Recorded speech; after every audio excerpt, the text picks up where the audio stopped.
Hello everyone, welcome back to my channel. I'm Bill. Today's video is a video I didn't think I'd be making until the news started breaking last weekend, beginning of the week, about the OGL license being revoked.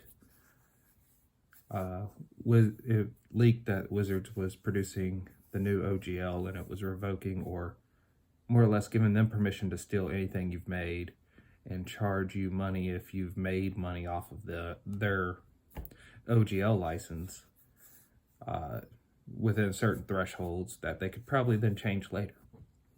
So the community pretty much got very upset over this, which I find very good. The bunch of the big names have broken away from 5e immediately, and they're in the process of producing new stuff. The Pathfinder group Paizo has added, they're talking with their legal team to produce what they are calling the Orcs document instead of the OGL. And the Orcs is the open RPG, hell, I don't even remember the rest of it. But it's an open license for you to produce anything without getting sued over it in the gaming community. So if I wanted to produce stuff for second edition Pathfinder, I could do so using their rules, their content, and produce something that I can make money off of that they're not going to sue me over. It'll expand the hobby the way the original OGL was written for D&D. If Wizards goes through with the OGL that was leaked, or a version of it, since they were officially supposed to release it by the middle of the week and they haven't released it now.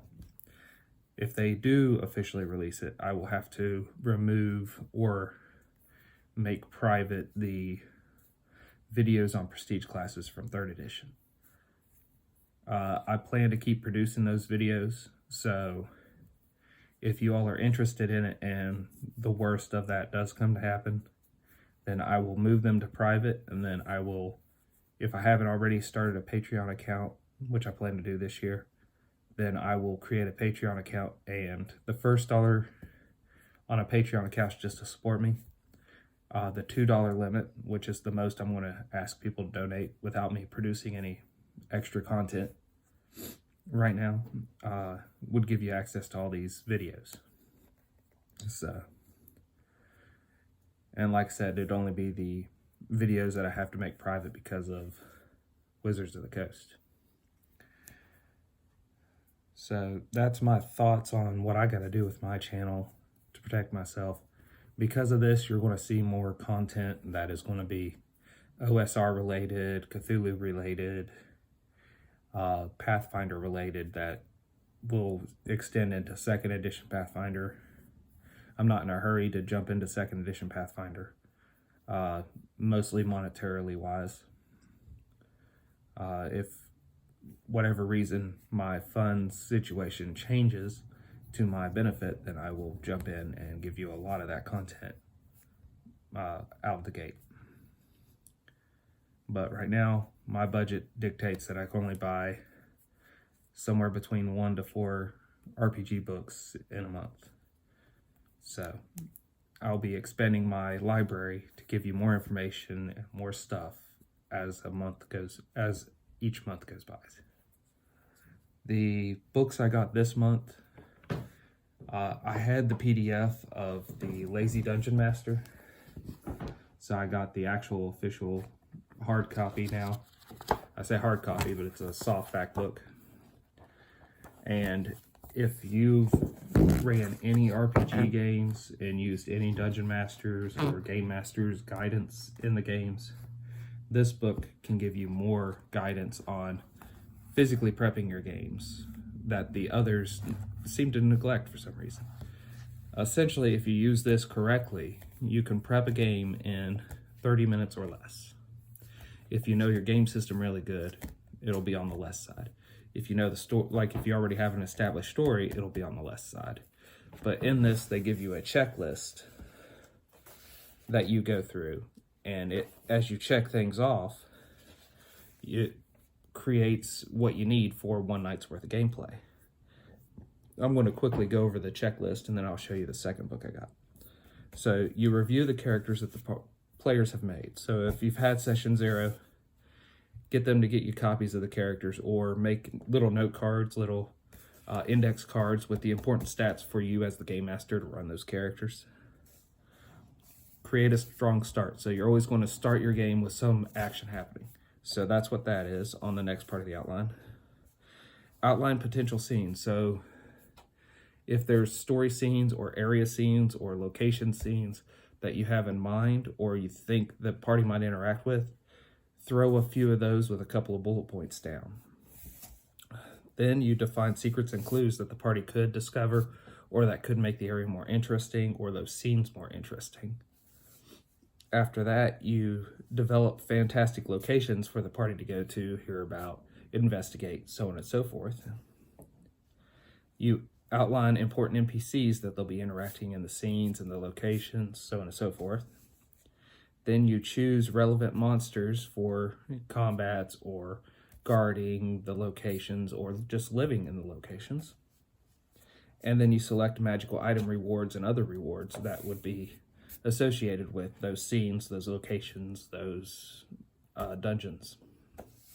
So this doesn't tell you how to make a dungeon per se, as much as how to create, say, 4 or 5 hours worth of gameplay real quickly. The next thing I bought that I recommend is Fantastic Locations. This is written by a bunch of different people, but Sly Flourish is the main person that wrote this, as well as Return of the Lazy Dungeon Master. He made both of these system agnostic, so you don't need a game system to utilize these books.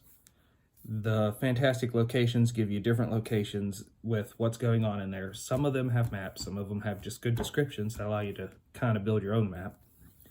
It doesn't really give you monster layouts as far as where the monsters are, what monsters are where, so on and so forth. But you can extrapolate from that as you will for your own adventure, which will make it different. Since there's no game stats involved, there's no reason to worry about how the gameplay is as much as, oh, this location's awesome, let's go here. Let me flip to one to give you an example of the beginnings of it. Okay.